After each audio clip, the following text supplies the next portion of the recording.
Halo guys, kali ini Bewok hadir lagi nih, mau ngasih rekomendasi buat lo semua yang malam tahun baru nanti pengen foto-foto pakai handphone yang baru. Nah, kalau lo mau nyari handphone yang nggak nge-lag, baterainya awet seharian, memori bisa nyimpen banyak file dan juga foto, atau kameranya bagus nih di siang dan malam hari, slow aja guys, gue punya semua. Udah gitu nih ya, harganya cuma 1 jutaan doang loh. Yap, bener banget, di video kali ini gue bakal ngasih rekomendasi handphone harga 1 jutaan terbaik edisi spesial akhir tahun. Yang semuanya ini guys, rilis tahun 2025. Jadi masih fresh banget nih. Kalau kalian penasaran kira-kira handphonenya apa aja, ya udah deh, mending tonton aja video ini sampai habis. Dan ini dia rekomendasi pilihan Bewok bro. Buat handphone 1 jutaan, rekomendasi pertama gue kayaknya pas banget nih yang ini. Karena nggak cuma terjangkau harganya, tapi juga udah dibekalin dengan fitur keamanan yang solid banget bro. Ini dia Samsung Galaxy A07 yang ditenagai sama chipset MediaTek Helio G9. Nah, handphone ini guys punya sistem keamanan Samsung Knox Vault terpisah nih buat nyimpen PIN, password, dan juga data sensitif. Jadi kebal tuh sama serangan APK jahil dan upaya peretasan gitu bro.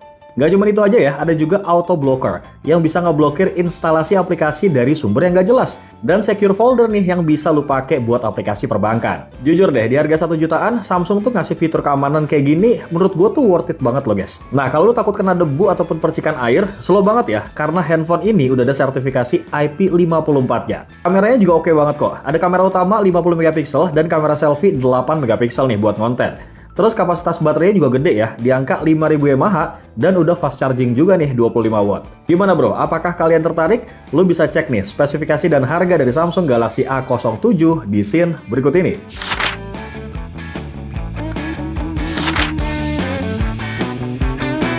Rekomendasi selanjutnya buat lo yang nyari handphone sejutaan tapi pengen body yang tangguh di kondisi panas dan juga hujan, slow, ada Vivo Y19s Pro. Nah, handphone ini guys udah dibekalin sama sertifikasi IP64 yang bikin tahan terhadap debu nih dan juga percikan air. Bagian sudutnya udah diperkuat juga nih dibandingin sama generasi sebelumnya.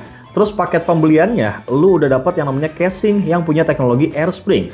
Jadi tahan tuh sama benturan pas kalau misalkan handphonenya nggak sengaja jatuh di jalan. Layarnya pun dirancang tahan jatuh loh guys, jadi bikin lebih tenang gitu saat mobilitas kalian tuh lagi tinggi-tingginya. Sama yang nggak kalah penting, baterainya tuh udah 6000 mAh. Yang kalau pemakaian normal itu bisa tahan sampai 2 hari loh ternyata. Ngecasnya juga cepet kok, karena udah ada 4 watt flash charge. Kalau misalkan hati lu nih udah mulai goyang ya kepengen punya ini handphone, mending lu cek dulu deh spesifikasi dan harga dari Vivo Y19s Pro di scene berikut ini bro.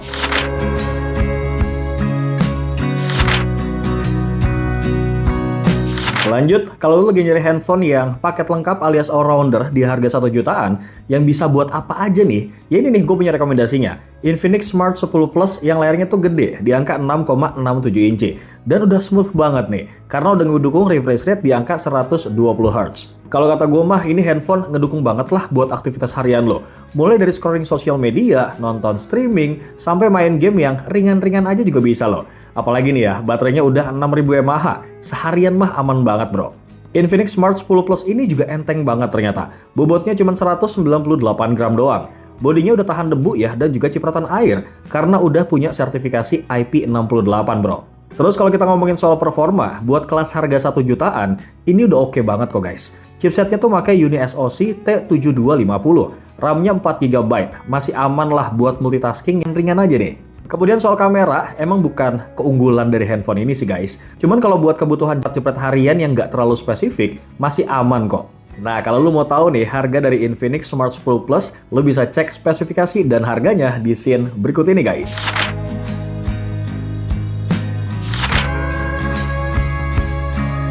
Rekomendasi selanjutnya ada Redmi 15C yang cocok buat segala macam aktivitas nih guys. Mulai dari belajar, kerja, sampai hiburan. Gimana enggak ya, layarnya tuh luas banget, di angka 6,9 inci. Kalau lu suka nonton Dracin, ini pas banget sih bro. Oh iya, meskipun resolusi layarnya ini cuma HD+, tapi karena udah didukung sama refresh rate 120 Hz, pengalaman scrolling juga jadi tetap mulus kok. Kalau soal performanya juga cukup stabil juga nih berkat tersematnya chipset MediaTek Helio G81 Ultra. Buat scrolling sosmed, multitasking ringan, sampai main game itu masih aman kok. Nah, mumpung gue mention main game nih ya, sekalian mau ngasih tahu kalau Redmi 15C ini guys punya fitur game turbo yang bisa berjalan dengan lancar di HyperOS 2.0. Gue rasa ini jadi nilai jual banget ya. Nah, kalau soal daya tahannya, lu nggak usah khawatir. Ada baterai 6000 mAh yang awet banget dipakai seharian. Terus udah didukung juga nih sama fast charging 33 watt. Jadi ngisi ulangnya tuh lumayan cepet ya. Cuman butuh waktu 1,5 jam doang sampai penuh. Gak cuma itu aja, kamera utama 50 megapikselnya juga cukup oke ya buat foto-foto dengan hasil warna yang natural. Potretnya juga masih oke kok guys. Dan buat ngerekam video pun udah didukung sama 1080p di angka 30 fps. Gimana? Masih ragu-ragu nggak sih buat Akis? Slow guys, lu bisa cek kok spesifikasi dan harganya di scene berikut ini.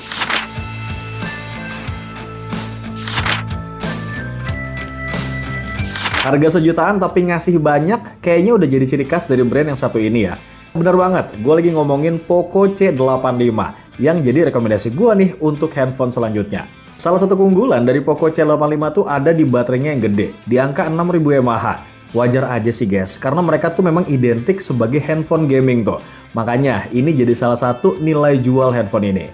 Baterainya juga udah didukung sama fast charging 33 watt ya, yang bikin waktu untuk ngisi ulangnya itu jadi cepat. Gak cuma itu aja, Poco C85 juga punya layar yang cukup lebar di angka 6,8 inci yang udah ngedukung refresh rate di angka 120 Hz. Enak banget nih buat dipakai buat ngegame dalam waktu yang lama.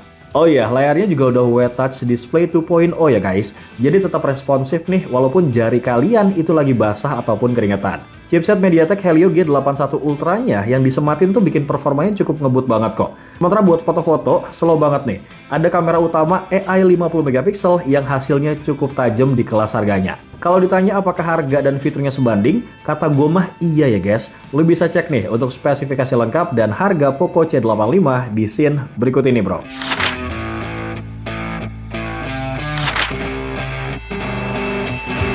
Selanjutnya dari Realme P3 Lite nih, yang tipikal handphone irit tapi niat. Makanya gue masukin ke daftar rekomendasi kali ini guys. Gimana enggak ya, di harga 1 jutaan aja udah ngasih baterai di angka 6300 mAh loh.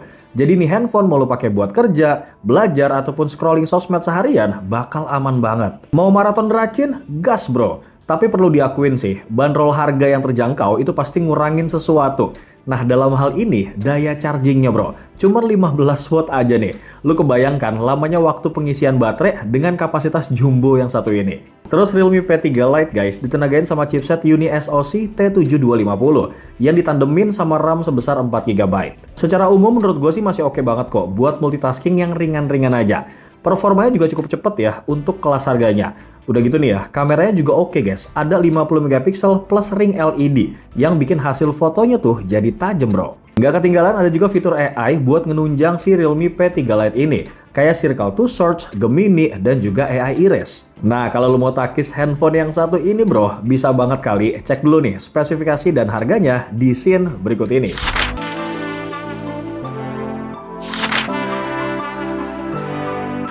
Oke, sebelum kita masuk ke produk terakhir, seperti biasa ya, gue mau ngingetin ke kalian nih, bahwa kedepannya kita akan terus kok buat ngebahas tentang beragam produk terbaik dan juga menarik cuman di channel YouTube Pricebook, dan juga playlist daftar produk terbaik. Jadi jangan lupa nih buat lo semua buat like, komen, dan aktifin loncengnya, biar kalian tuh nggak ketinggalan informasi menarik lainnya dari Pricebook bro. Pelan-pelan tapi pasti kayaknya jadi strategi Motorola deh sejak balik lagi ke Indonesia. Nggak terkecuali rekomendasi terakhir gue yang satu ini nih guys. Ini adalah Moto G06 Power yang punya baterai 7000 mAh. Gokil nggak tuh bro? Udah deh, pokoknya lu mau pakai ngapain aja nih handphone, bakal aman banget. Nggak ada tuh drama-drama, dikit-dikit ngecas, berasa bawa powerbank banget lah yang nempel di handphone ini pokoknya. Layar Moto G06 Power guys berukuran 6,88 inci. Resolusinya tuh udah HD+. Udah gitu ya, Doski ini punya perlindungan layar Corning Gorilla Glass 3. Jadi aman lah dari baretan. Desain bodinya pun premium banget ya bro, karena pakai material vegan leather. Lu lihat nih, kelihatan mewah banget lah pokoknya. Performa handphone ini ditenagai sama chipset MediaTek Helio G81 yang buat aktivitas seharian itu bakal sabi banget pokoknya. Sementara di sektor fotografi ada kamera 50 megapiksel yang punya mode Pro. Ini jarang banget loh guys, ada di handphone entry level kayak gini. Dan yang gongnya banget nih ya, speakernya itu udah Dolby Atmos Mono. Nah, kalau kalian minat, lu bisa cek dulu nih spesifikasi dan harga dari Moto G06 Power di scene berikut ini, bro.